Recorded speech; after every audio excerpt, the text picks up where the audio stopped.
TFC spiritual ప్రేక్షకులకు స్వాగతం.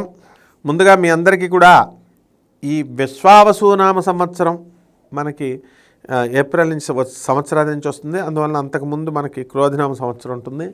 కాబట్టి ఈ 2025 సంవత్సరం నాడు మీకు నూతన సంవత్సర శుభాకాంక్షలు. మొత్తం 12 రాశుల వారికి కూడా ఈ సంవత్సరం 2025లో ఎలా ఉందో మనం తెలుసుకుందాం.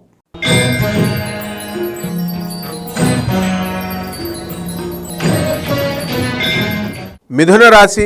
మనకి ఈ మిథున రాశి వారు అందరూ కూడా మనకి ఎంతవరకు అనేకమైనటువంటి సమస్యలు, ఆదాయ వ్యయాలు బ్రహ్మాండంగా ఉంటాయి 2025లో గతంలో లాగా.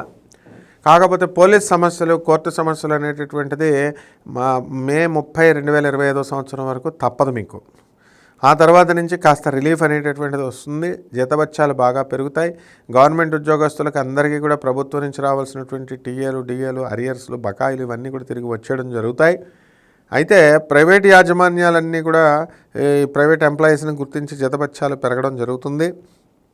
అండ్ ఇక్కడ అడ్మినిస్ట్రేషన్ నుంచి గవర్నమెంట్లో చక్కగా ఈ యొక్క మిథున రాశి వాళ్ళందరికీ కూడా ప్రమోషన్స్ ఇవ్వడము, జీతభత్యాలు పెరగడము, సహకరించడము ఇవన్నీ కూడా వస్తాయి. కాబట్టి కొలీగ్స్ యొక్క సహకారాలు, ఆఫీసర్స్ యొక్క హెరాస్మెంట్లు ఏమి ఉండకుండా మన బండికి ముందుకు వెళ్తారు. మహిళలంతా కూడా చాలా సంతోషంగా, ఉల్లాసంగా ఉంటారు. మరి మీ వల్ల కొంతమంది మీ సోదరుల్లో కూడా మరి బాధపడేటటువంటి అవకాశాలు మరి గతంలో వచ్చాయి, అలాగే బాధపడ్డారు. ఈ సంవత్సరం కొంచెం రిలీఫ్ అనేటటువంటిది వాళ్ళకి రావడం జరుగుతుంది. మీ తప్పిదాల వల్ల చాలామంది మనుషులు మీకు ఈ మిథున రాశి వారి వల్ల మీ గురువులు అవనియండి, లేకపోతే బంధువులు అవనియండి, వీళ్ళకి కొంత మీరు ద్రోహం చేసిన వాళ్ళు అయ్యారు. కాబట్టి ఇటువంటి వాళ్ళంతా కూడా మిమ్మల్ని పట్టించుకోరు. కాబట్టి వాళ్ళు మీ బ్రదర్స్ వీళ్ళ ఆస్తి వ్యవహారాలే కదా అని దూరంగా వెళ్ళిపోతారు. ఇదొకటే మైనస్ తప్ప మిగతా విషయాల్లో ఈ యొక్క మిథున రాశి వారికి అంతా కూడా ముందుకు దూసుకు వెళ్ళిపోతారు. ఫారెన్ వెళ్ళాలి అని ఆశించేటటువంటి వాళ్ళందరికీ కూడా ఈ సంవత్సరం వాళ్ళకి కలగడానికి అవకాశాలు ఉంటాయి. ఇది ఎప్పుడు జరుగుతుందంటే మే 30, 2025 సంవత్సరం తర్వాత. ఇక డాక్టర్లు, యాక్టర్లు, లాయర్లు, చార్టెడ్ అకౌంటెంట్లు, కాస్ట్ అకౌంటెంట్స్ వీళ్ళందరి పరిస్థితి చాలా బాగుంటుంది. ఏమి అభం శుభం ఏమీ తెలియకుండా మీకు ఎలాగైతే మీ పైన లేనిపోని కేసెస్ అనేటటువంటివి రావడానికి అవకాశాలు ఉంటాయి.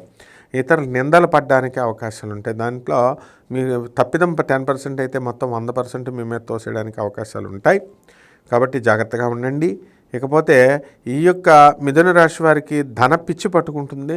మరి ఏదో ఒక ఇంట్లో ఉంటున్నాము, కొద్దిగా 2 ఇళ్ళు ఉన్నాయి మనకి అని చూసుకోకుండా భర్తల్ని వేధిస్తూ ఉంటారు. ఇంకో కొత్త ఇల్లు కొనండి, ప్రాపర్టీ కొనండి, ఇన్వెస్ట్మెంట్ కొనండి, మనకి అద్దెలు వస్తాయి. ఇట్లాగా వాళ్ళు చెప్పినప్పటికీ కూడా వాళ్ళ తల్లిదండ్రులకి, వాళ్ళ అక్కలకి ఏదో డబ్బు ఇచ్చుకొని సహాయం చేసుకుందామని మీ భర్తలు అనుకుంటే మీరు అడ్డుకొట్టి బలవంతాన స్థలాలు కొనిపిస్తారు. తద్వారా మీకు ఏమవుతుందంటే మీ పైన ఒక రకమైనటువంటి ద్వేషము, విద్వేషము ఆయన పెంచుకోవడం అనేటటువంటిది జరుగుతుంది.